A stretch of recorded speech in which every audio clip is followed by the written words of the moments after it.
사랑하는 성도 여러분, 평안하셨습니까? 네. 지난 한 주 우리는 제가 설교했던 나는 소리입니다라는 그 제목을 가지고 설교했었는데, 혹시 여러분 그 나는 소리입니다라는 마음으로 한 주를 잘 보내셨는지 모르겠습니다. 그러면서 대림절, 제가 나눠드린 대림절의 깊은 묵상을 통해서 하나님 묵상하고 예수님 묵상하는 한 주를 보내셨죠? 네, 안 보내셨어도 이번 주에 그렇게 하겠다는 마음으로 아멘 하시면 됩니다. 그런데 오늘 이번 주에 우리를 흔드는 뉴스들이 많았습니다. 특별히 이제 오미크론 변이였습니다. 특별한 주제는 오미크론 변이가 나타나서 코로나19라는 이 재난이 우리가 조금 마음을 놓으려고 하면 다시 또 새로운 변수들이 발생하여서 우리에게 참 낭망을 주고 실망을 주고 어려움을 줍니다. 2년이라는 시간 동안 전 세계는 코로나19 팬데믹 앞에서 너무나도 나약하고 너무나도 힘든 시간을 보내고 있습니다. 그러나 이러한 시간 속에서도 우리는 기독교인으로서 인내와 오래 참음, 그것을 미덕으로 삼으면서 우리 마음이 조급하지 않으면서 예수 그리스도를 통해서 미래의 희망을 품고 이 시기를 살아가야 할 것입니다. 코로나19 앞에서 우리는 그러나 개인이든 단체든 우리는 괜찮을 거야 라는 그런 헛된 소망이나 헛된 그런 어떤 장담을 하는 것은 우리가 조금 조심해야 되지 않을까 생각이 들었습니다. 몇 주 전에 제가 코로나19에 대한 우려에 대해서 말씀을 드린 적이 있었습니다. 계속 숫자가 증가하고 있고 그런 부분에 대해서 말씀을 드렸었는데 실제적으로 현상이 드러나고 있습니다. 아직까지 교회의 예배의 방역 지침이 바뀌지는 않았습니다. 너무도 감사하지만 우리가 그 상황이 또 바뀔 수도 있다는 그런 어려움 속에서 그냥 참 마음을 졸이게 됩니다. 근데 우리가 이런 상황일수록 저는 예배에 힘써야 된다고 믿습니다. 온라인이든지 오프라인이든지 현장에서 드리는 이 예배를 통해서 오히려 이때에 더 예수님 바라보면서 우리가 정말 온전한 미래에 대한 소망과 희망을 가지고 살아갈 수 있도록 우리는 그렇게 예배에 힘써야 될 줄로 믿습니다. 그러므로 여러분 오실 때 망설이지 말고 오세요. 방역 지침을 지키면서 전심으로 예배를 드릴 것입니다.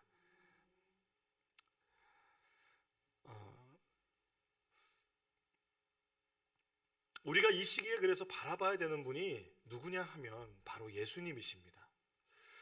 세례 요한이 오늘 본문을 통해서 우리에게 소개하고 있는 예수님, 그 예수님을 바라보아야 하는 것입니다. 그 예수님이 어떠한 분이신지 요한복음 1장 29절에 이렇게 되어 있습니다. 같이 한번 읽어보겠습니다. 시작. 이튿날 요한이 예수께서 자기에게 나아오심을 보고 이르되 보라 세상 죄를 지고 가는 하나님의 어린 양이로다. 예루살렘으로부터 온 유대인 대표단에게 요한은 나는 광야에서 외치는 소리입니다 라고 말합니다. 그러면서 자기 자신의 정체성을 명확하게 이야기합니다. 그리고 나서 이튿날 세례 요한은 예수님께서 자기에게 오시는 것을 보고 예수님에 대해서 이렇게 증언하고 있는 겁니다.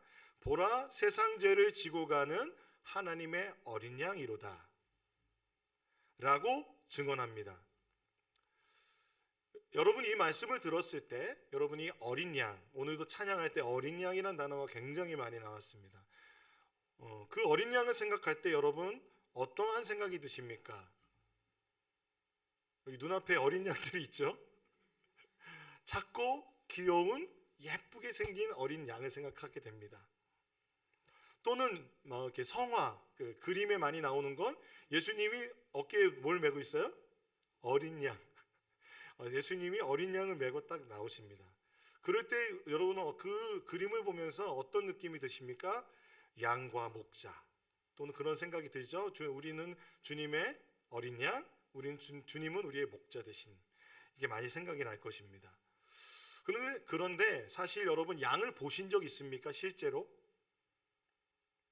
끄떡끄떡 하시는 분들은 뉴질랜드에 살다 오신 분들이나 캐나다에 살다 오신 분들이 끄떡끄떡 하십니다. 저는 양을 본 적이 없습니다. 살면서 양을 한 번도 본 적이 없습니다. 어쩌다 강원도 가서 예수원에 가서 양들을 봤는데 제가 생각했던 양이라는 그 이미지보다 훨씬 지저분하였습니다. 좀 그랬습니다. 그랬던 기억이 납니다. 그런데 이 양 하면 제가 생각나는 나라가 있습니다. 근데 어디냐면 몽골이라는 나라입니다. 몽골은요, 그 양이 얼마나 많냐면 사람의 인구보다 양이 훨씬 많습니다. 몽골 인구가 제가 알기로는 200만에서 300만 정도 되시는데 맞죠? 300만이랍니다. 우리 보노 자매님, 우리 영상 담당해 주시는 보노 자매님 몽골 분인데 300만인데 제가 알기로는 양과 그 염소들은 1000만이 넘는 걸로 제가 알고 있습니다. 엄청 많죠? 그러니까 몽골에서는요 양을 쉽게 볼 수 있습니다. 어디 이동하면서 그리고 뭐 자이승이라고 하는 이렇게 전쟁 기념 탑이 있는데 거기를 가도 막 언덕에 막 양들이 막 뛰어다니고 볼 수 있습니다. 그리고 뭐 작은 양, 큰 양, 뭐 날씬한 양, 뭐 다 있습니다. 저게 염소야 양이야? 염소 같은데 양이에요. 뭐 그런 양들이 많은데 몽골은요 귀한 손님이 오면은 양을 대접합니다.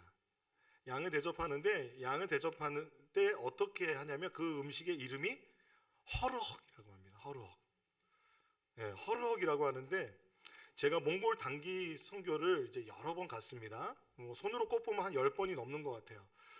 그 갔을 때 특별히 이제 예배 세미나를 위해서 간 적이 있어요. 찬양 세미나를 하면서 아침부터 저녁까지 2박 3일을 우리 몽골에 계신 예배자들과 함께 막 예배도 드리고 말씀도 듣고 그게 되게 쉽지가 않거든요. 몽골 분들은 막 평야에서 광야에서 막 놀고 막 뛰어다니고 이걸 너무 좋아하세요. 그런데 그분들이 앉아서 강의를 듣는다는 건 기적입니다. 기적.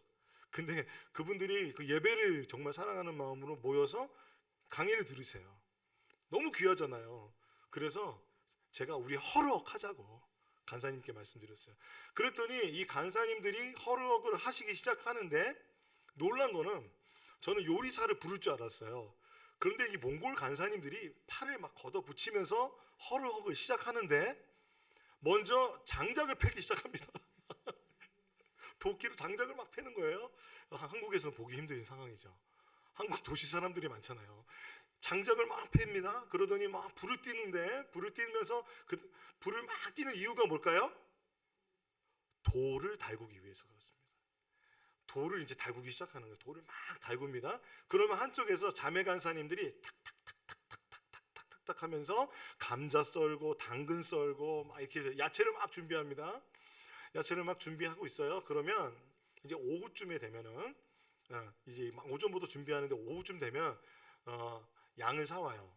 양을 사오는데 양을 잡는데 저는 양을 잡는 분이 오셔서 양을 잡을 줄 알았는데 간사님이 잡으시더라고요. 간사님 한 분이 양을 잡는데 깜짝 놀랐어요. 예, 그 좀 약간 좀 묘사를 하더라도 이해해 주시기 바랍니다. 배를 한 2cm 정도를 갈라요. 그러면은 거기에다가 이제 손을 집어넣을 수가 있어요. 손가락을 집어넣어서 손을 집어넣어서 숨통을 끊습니다. 숨통을 끊는다는 것은 혈관의 대동맥을 끊는 거예요. 그러면은 이제 그 양이 어떻게 죽냐면 막 소리를 지르면서 확 이렇게 죽지 않고 그냥 이렇게 있다가 이러고 숨을 그러다가 죽어요. 몇 번 숨 쉬다가 죽어요. 그러니까 양은 소리 지르면서 죽지 않습니다. 절대로. 그리고 나면은 이 양의 그 피가 이 복수에 차거든요. 그러면 그 양의 피를 뽑고 그리고 나면은 이제 그 칼로 간사님들이 그걸 다 하시더라고요. 이렇게 발목이나 팔목을 꺾고 그러면서 양을 다 가죽을 벗겨요. 그리고 번제를 드리듯이 다 이제 장기부터 해가지고 다 분리를 합니다. 그리고 나면은 어디에다 집어넣냐면 여러분 플란다스의 게 아세요? 이걸 아시는 분들은 저랑 비슷한 세대. 네, 거기 보면 우유통 있잖아요. 우유 철제통 나오잖아요. 다 처음 보는 것처럼 말씀하시는데 우유 철제통처럼 생긴 그런 통에다가 담아요. 다 담아. 다 담고, 그리고 나서 야채를 담고, 그 다음에 마지막에 돌을 집어넣습니다. 그리고 뚜껑을 담가놓고 한 2-3시간 동안 찝니다. 그 열기로. 그 뜨거운 돌을 넣으면 그 뜨거운 열기로 이제 다 익는 거예요. 그래서 그걸 먹으면 너무 맛있습니다. 안 믿으시는데? 네. 그 열기로 뜨거운 찜이 되어서 이제 맛있는 허럭이 되면은 그 순간에 이제 다 같이 식구가 되는 거예요. 식구가 돼서 먹습니다. 이 중앙아시아 지역에서는 이 중에서 이제 귀한 손님에게 양의 머리를 준다고 합니다. 제가 아는 목사님은 키르기즈스탄에서 양의 머리를 주셔가지고 좀 당황하셨다고 하는데, 몽골은 그렇지는 않은데, 몽골은 대신에 이제 그 내장으로 만든 그 귀한 그런 탕이 있어요. 내장탕. 그거는 가장 귀한 손님에게 딱 줍니다. 그럼 그거를 맛있게 먹었던 기억이 납니다. 양 하면은 저는 이 몽골의 이 허럭이라는 음식이 생각나는데, 이 양 잡는 모든 과정을 통해서 보면서 그리스도인들은, 단기 선교를 간 사람들은 한 가지 말씀이 생각이 납니다. 이 말씀입니다. 이사야서 53장 7절 말씀인데, 그가 곤욕을 당하여 괴로울 때에도 그의 입을 열지 아니하였으며 마치 도수장으로 끌려가는 어린 양과 털 깎는 자 앞에서 잠잠한 양같이 그의 입을 열지 아니하였도다. 그렇다면 정말로 요한복음을 통해서 보라, 세상 죄를 지고 가는 하나님의 어린 양이도다 라고 말할 때, 이 말씀을 처음 들었던 그 요한복음의 말씀을 처음 접했던 사람들, 그리고 그 함께 신앙생활했던 요한 공동체는 어떤 이미지를 그러면 떠올렸을까요? 제가 이런 이미지를 떠올린 것처럼, 그렇다면 그 유대인들은 또는 헬라인들은 어떤 이미지를 떠올렸을까요? 어린 양이라는 헬라어가요, 암노스라고 합니다. 한번 띄워주시겠어요? 암노스라고 하는데, 이 단어는요, 이 단어는 유대인들에게는 성경에서 한 9가지 이미지가 있다고 합니다. 큰일 났다. 오늘 설교에 9가지 이미지 얘기하면 오늘 어떡하지? 평안하십시오. 이 중에서 몇 가지만 얘기하겠습니다. 이 9가지를 다 얘기할 수는 없겠죠. 그런데 지금 요한이 얘기하고자 했던 그 중요한 이미지 몇 가지만을 저희가 살펴보려고 합니다. 그 중에 중요한 초대교회의 의미가 있다고 생각되는 그 어린 양이라고 했을 때, 사도 요한이 이야기하는 그 의미, 그리고 그 의도를 사람들이 또한 들었을 때 떠올리는 몇 가지 의미가 같이 있다는 것입니다. 첫 번째는 따라해 보겠습니다. 유월절 어린 양. 우리가 많이 부르는 찬양 중에 유월절 어린 양의 피로라는 찬양이 있습니다. 유월절 어린 양의 피로 나의 삶의 문이 열렸네. 이 찬양 아세요? 네, 이 찬양을 지금 다 부르기에는 시간이 없기 때문에 여기 중요한 뒤에 가사가, 난 주보혈 아래 있네, 그 피로 내 죄 사했네, 하나님의 긍휼 날 거룩해 하시었네, 난 주보혈 아래 있네, 난 원수의 어떤 공격에도 더 이상 넘어지지 않네, 난 주보혈 아래 있네. 이 유월절은 어떤 절기입니까? 출애굽기 12장 1절에서 14절에 하나님이 지키라고 한 절기입니다. 이는요, 출애굽, 즉 이집트에서 탈출하기 위한, 이스라엘 민족이 탈출하기 위한 모세를 통하여 출애굽하는 그 과정 속에 있었던 일 중에 하나입니다. 출애굽하면서 그 파라오가 놓아주지 않으니까 하나님께서 몇 가지 재앙을 내리십니다. 10가지 재앙을 내리는데, 피의 재앙, 개구리 재앙, 이의 재앙, 이 아시죠? 요즘엔 이가 많이 없는데 이렇게 옛날에 짜던 거. 파리의 재앙, 그리고 손가락 빼야겠다. 까먹었어. 가축 돌림병, 가축에 이제 전염병 일어나고, 악성 종기, 우박, 메뚜기 재앙, 흑암의 재앙, 그리고 마지막으로 장자의 죽음. 장자라 함은 사람의 장자뿐만 아니라 모든 난 것의 첫째의 생명을 주님이 가져가셨습니다. 이집트 안에서. 그래서 이 장자의 재앙에 하나님께서 출애굽기 12장에 이 재앙을 피하는 방법을 말씀해 주십니다. 가족의 수대로, 사람의 수대로 어린 양을 잡아서, 그래서 그 피를 어디에 뿌려요? 문설주에 뿌리면은 넘어가리라. 그래서 유월절이 유월한다는 겁니다.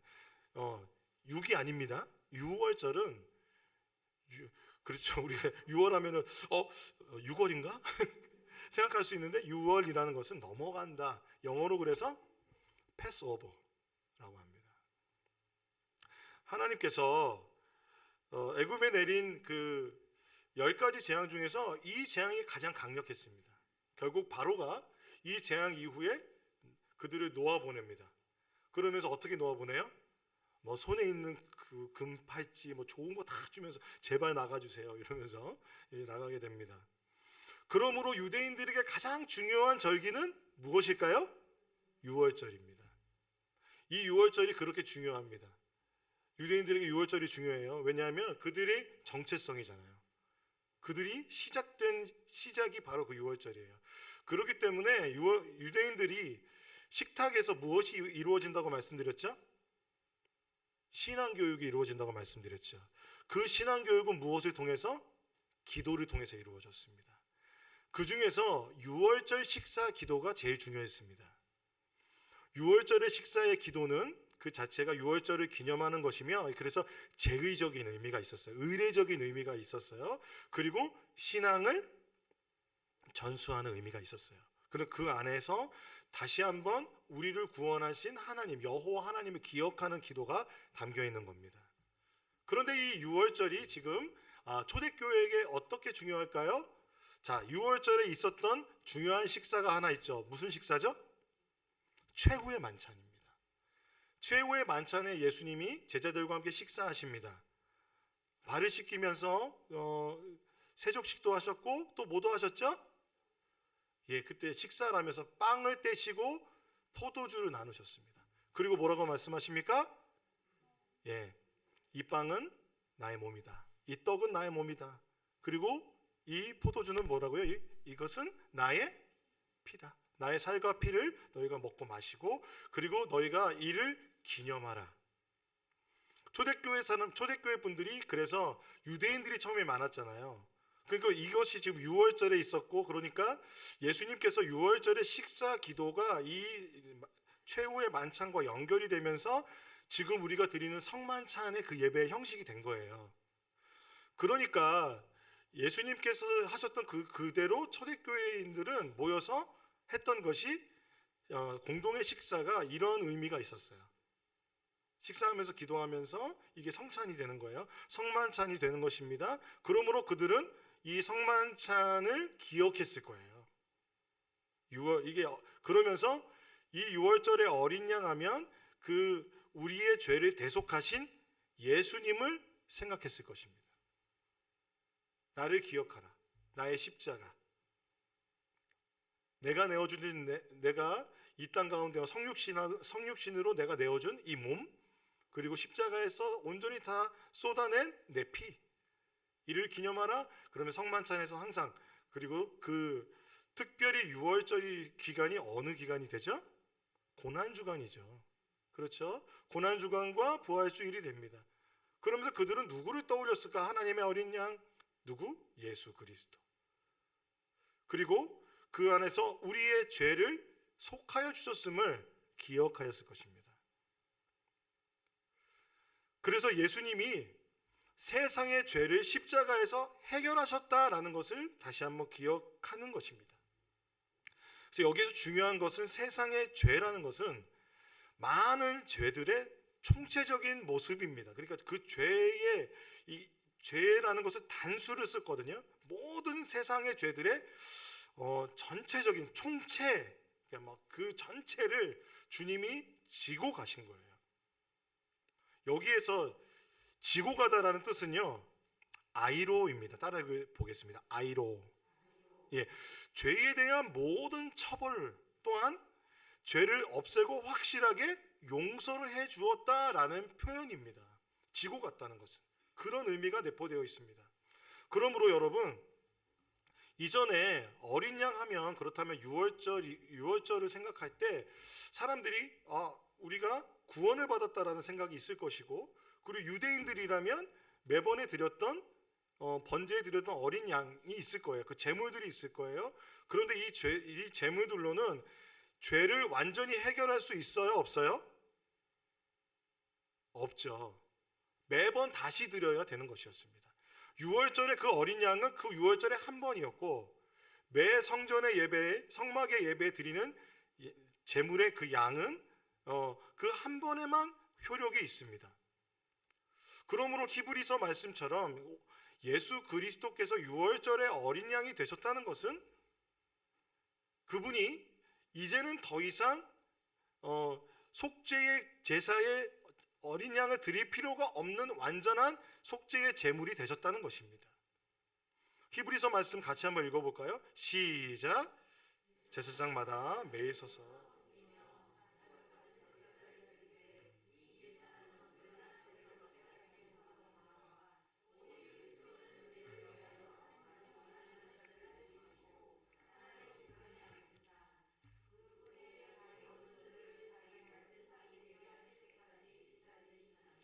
그가 거룩하게 된 자들을 한 번의 제사로 영원히 온전하게 하셨느니라. 아멘. 이것을 기념하 생각하게 되는 것입니다. 성만찬을 생각한다는 것, 유월절의 어린 양을 생각한다는 것은 바로 우리의 죄를 속죄하신 분이 예수님이시다. 그래서요, 세상 죄를 지고 가시는 이 어린 양은, 따라해 보겠습니다. 두 번째 이미지를 생각하게 되는데, 따라해 보겠습니다. 고난받는 주의 종. 우리가 대림절의 이 기간에 어린 양을 생각할 때 우리의 죄를 대신 지고 가시는 속죄의 주님을 생각해야 합니다. 어린 양이라는 단어는 아람어로는 이렇게 됩니다. 탈야인데, 이는 그 의미가 어린 양이라고도 되고 또한 종을 의미합니다. 그러므로 하나님의 종이라는 뜻이 됩니다. 그러므로 어린 양의 이미지에서 우리는 이사야서 53장 고난받는 주의 종을 생각해 볼 수 있습니다. 이사야서 53장 10절에서 12절 말씀에 이렇게 되어 있습니다. 여호와께서 그에게 상함을 받게 하시기를 원하사 질고를 당하게 하셨은즉 그의 영혼을 속건 제물로 드리기에 이르면 그가 씨를 보게 되며 그의 날은 길 것이요 또 그의 손으로 여호와께서 기뻐하시는 뜻을 성취하리로다. 그가 자기 영혼의 수고한 것을 보고 만족하게 여길 것이라. 나의 의로운 족이 자기 지식으로 많은 사람을 의롭게 하며 그들의 죄악을 친히 담당하리로다. 그러므로 내가 그에게 존귀한 자와 함께 몫을 받게 하며 강한 자와 함께 탈취한 것을 나누게 하리니 이는 그가 자기 영혼을 버려 사망에 이르게 하며 범죄자 중에 하나로 헤아림을 받았음이니 그러나 그가 많은 사람의 죄를 담당하며 범죄자를 위하여 기도하였느니라. 이 이사야서의 고난받는 주의 종은 세상의 죄를 담당하는 종입니다. 이 고난받는 주의 종이 바로 하나님의 아들 예수 그리스도이십니다. 세례 요한은 오늘 본문에 자신은 원래 그리스도를 알지 못했다, 예수를 잘 알지 못했다라고 말합니다. 그런데 예수님이 세례를 받을 때 성령이 비둘기같이 임하는 것을 보고 예수님은 성령으로 세례를 베푸는 이이신 예수 그리스도를 확신하였고 그가 하나님의 아들이심을 알았다고 말합니다. 그러므로 어떻게 생각할 수 있냐면 세례 요한은 예수님과 친척 관계입니다. 예수님을 전혀 모르지 않았죠? 그렇죠? 모르지 않았을 거예요. 그런데 그가 메시아인 줄은 확신하지 못했던 것이죠. 그런데 어떤 한 가지 사건, 메시아에게 일어나는 한 가지 사건, 즉 세례를 받을 때 성령이 임하시면서 이는 내 사랑하는 아들이다라는 하나님의 음성을 듣게 됩니다. 그러면서 이분이 바로 하나님의 아들이시구나, 메시아이구나, 이분이 바로 그 그리스도구나라고 알게 되는 것입니다. 요한복음 1장 32절 34절에 보면 요한이 또 증언하여 이르되 내가 보매 성령이 비둘기같이 하늘로부터 내려와서 그의 위에 머물더라. 나도 그를 알지 못하였으나 나를 보내어 물로 세례를 베풀라 하시니가 나에게 말씀하시되 성령이 내려서 누구 위에든지 머무는 것을 보거든 그가 곧 성령으로 세례를 베푸는 이인 줄 알라 하셨기에 내가 보고 그가 하나님의 아들이심을 증언하였노라 라고 말하고 있습니다. 세번역 성경으로 보면은요, 여기에 보면은 이 1장 34절에 내가 보고 그가 하나님의 아들이심을 증언하였노라 라고 하는 이 말이 어떻게 되어 있냐면 이렇게 되어 있어요. 각주가에 있는데 다른 사본에는 하나님의 택하신 분이라고 되어 있습니다. 하나님의 택하심 받은 종, 하나님의 택하심 받은 고난받는 종이 바로 예수님이시라는 것입니다. 하나님의 아들 그리고 하나님의 어린 양이 연결되는 이미지보다 하나님의 택함 받은 주의 종, 하나님이 택하신 종으로서 예수 그리스도가 조금 더 연결이 되는 것을 우리는 기억해야 할 것입니다. 그래서 이 하나님의 어린 양이라는 것은 하나님께서 직접 우리에게 보내주시고 준비하신 그 하나님의 주도성이 나타납니다. 이것을 창세기 22장에 아브라함이 자기의 외아들 이삭을 번제로 드릴 때 하나님께서 무엇을 준비하셨습니까? 여호와 일에 양을 준비하셨습니다. 기억하십니까? 그 고령의 나이에 얻은 아이를 번제로 드린다는 것 여러분 상상할 수 있겠습니까? 저는 저희 딸도 상상할 수가 없습니다. 그러나 아브라함은 어떻게 해요? 믿음으로 하나님께서 하나님께서 그 양을 예비해 주셨다라고 말할 정도로 그러면서 자기 아들을 데리고 이제 모리아 산으로 번제를 드리러 올라갑니다. 바로 그때 주님께서 그 양을 예비해 주셨죠. 그와 같이 하나님은 예수 그리스도를 우리에게 주신 것입니다. 믿으십니까? 우리가 준비한 양이 아니라 우리가 준비하는 양은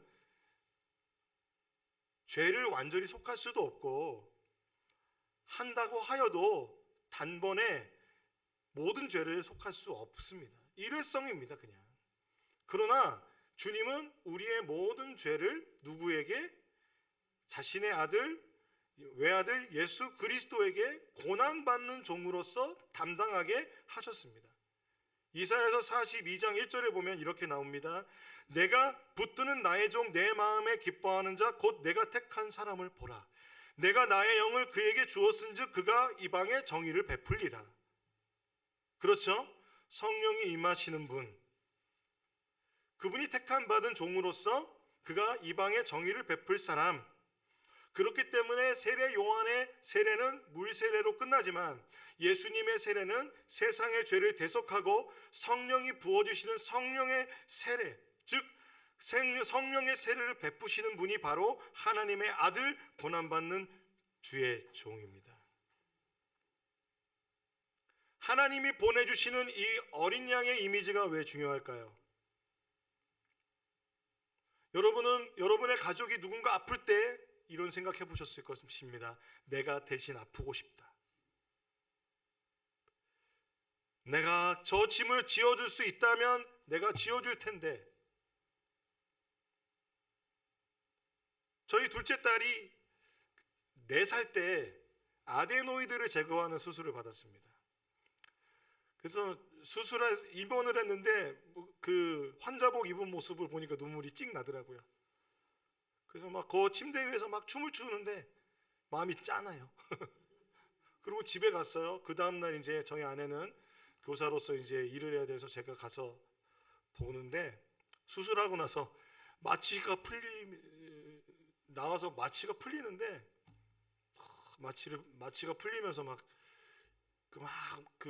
자기가 깨어나는 모습을 이제 부모로서 보니까 마음이 너무 아프더라고요. 그 수술은 받게 해야 되잖아요. 내가 대신 받았으면 좋겠다. 그러면서 마음이 너무 아픈데 하나님의 고난받는 어린 양, 우린 너무 당연하게 생각하고 하나님이 그 어린 양 우리에게 주셨다, 감사합니다, 이 대림절에 너무 당연하게 우리 생각하면 너무 우리 평안하게 살지만 저는 박종호 장로님의 얼마나 아프실까 찬양이 생각이 납니다.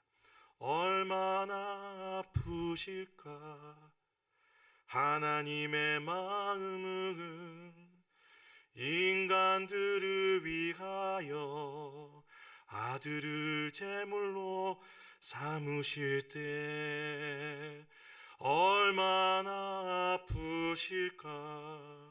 주님의 몸과 마음 사람들을 위하여 십자가에 달려 제물 되실 때 얼마나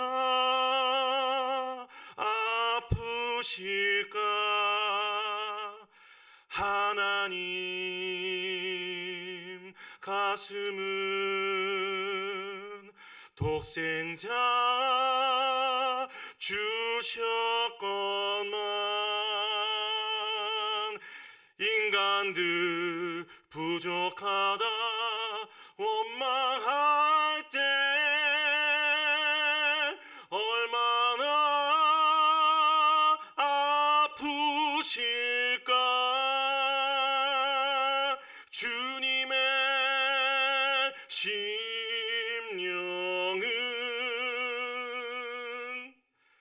자신을 주셨건만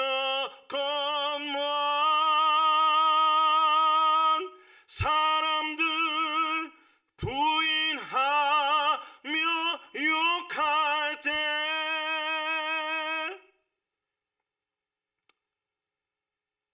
너무 열창했네요. 얼마나 아프셨을까요, 주님의 마음이. 그렇게 아프시지만 자신의 외아들을 주신 이유가 뭘까요? 세상의 어린 양으로 고난받는 주의 종으로 주신 이유가 무엇일까요? 사랑하니까. 저는 오늘 우리 중에 가족이 질병으로 고난받는 분들을 위해서 기도하고 싶습니다. 크고 작은 질병으로 우리는 다 고난받습니다. 때로는 육체의 아픔으로, 어떤 분들은 정신적인 아픔으로 고통받습니다. 왜 주님이 고난받는 주의 종으로 오셨을까요? 이사야서 53장 4절 6절에 보면 그는 실로 우리의 질고를 지고 우리의 슬픔을 당하였거늘 우리는 생각하기를 그는 징벌을 받아 하나님께 맞으며 고난을 당한다 하였노라. 그가 찔림은 우리의 허물 때문이요 그가 상함은 우리의 죄악 때문이라. 그가 징계를 받음으로 우리는 평화를 누리고 그가 채찍을 맞음으로 우리는 나음을 받았도다.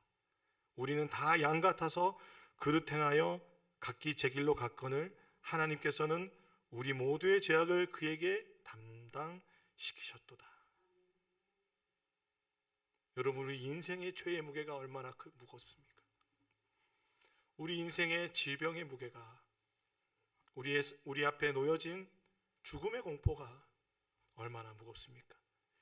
이 죄값을 치르는데 얼마의 대가가 필요하겠습니까? 얼마나 많은 능력이 있어야 할까요?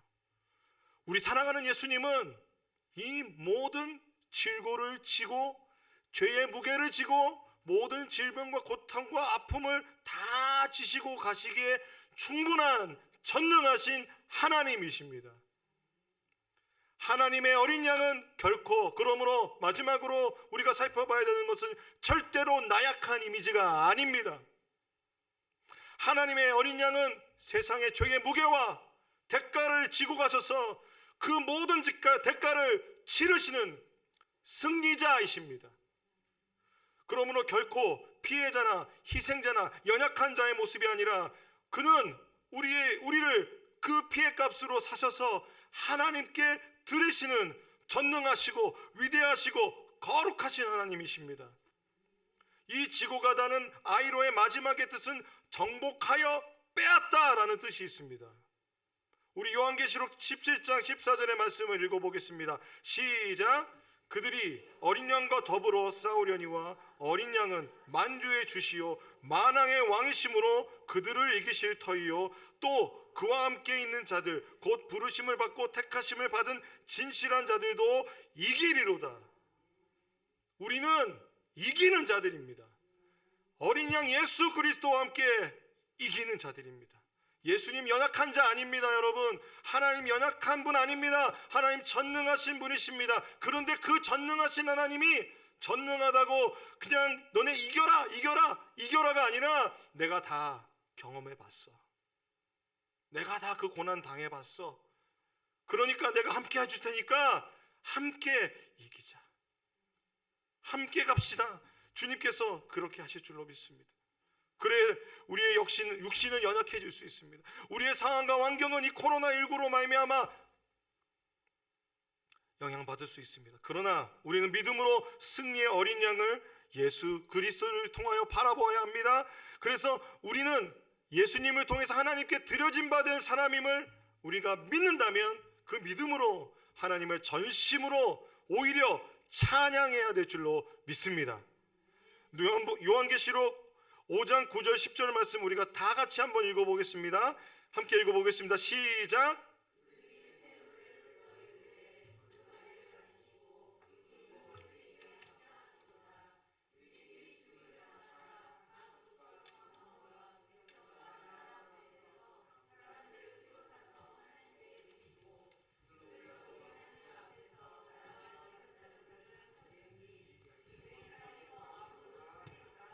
아멘, 아멘, 아멘. 믿으십니까? 이것이 바로 성경이 말하는 우리의 정체성입니다. 우리가 이렇게 함께 모여서 예배드릴 때 성령이 우리와 함께 하십니다. 여러분 믿으십니까? 그때 우리가 이런 믿음이 있으셔야 돼요. 이곳이 하늘나라입니다. 하나님의 보좌입니다. 여러분 믿으십니까? 그렇다면 우리 다 같이 일어나셔서 우리를 피로 사셔서 우리의 모든 무거운 질고와 질병과 고통과 죄의 무게를 다 십자가에서 담당하시고 우리에게 승리를 주시는 그 주님을 전심으로 찬양하기 원합니다.